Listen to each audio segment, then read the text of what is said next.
राधानगरी तालुक्यात दूषित पाण्यामुळे साथीच्या रोगांचा मोठ्या प्रमाणात फैलाव सुरू आहे. तालुक्यात कावीळ, टायफॉईड तसंच उलटी जुलाबाच्या रुग्णांमध्ये मोठ्या प्रमाणात वाढ झाल्यानं लोकांमध्ये चिंतेचं वातावरण निर्माण झालंय. ग्रामीण रुग्णालय राधानगरी, सोळांकूर आणि तालुक्यातील विविध प्राथमिक आरोग्य केंद्रांमध्ये सध्या रुग्णांवर उपचार सुरू आहेत.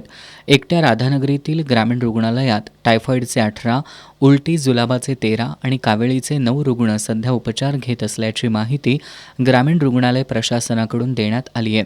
गेल्या काही दिवसात रुग्णसंख्येत अचानक वाढ झाल्यानं आरोग्य यंत्रणा सतर्क झाली आहे. आरोग्य अधिकाऱ्यांच्या प्राथमिक पाहणीनुसार दूषित पाण्यामुळेच ही साथ सुरू झाल्याचा अंदाज व्यक्त करण्यात येतोय.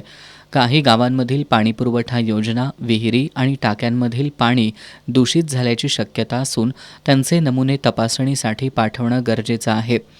तालुक्यातील सर्व पिण्याच्या पाण्याचे स्रोत तातडीनं तपासून आवश्यक ती कारवाई करण्यात यावी, अशी मागणी स्थानिकांमधून होतीये. नागरिकांनी उकळलेलं आणि स्वच्छ पाणी पिण्याचं आवाहन करत आरोग्य विभागानं पोटदुखी, उलटी, जुलाबाची लक्षणं आढळल्यास तातडीनं जवळच्या आरोग्य केंद्राशी संपर्क साधावा, असं आवाहन केलंय.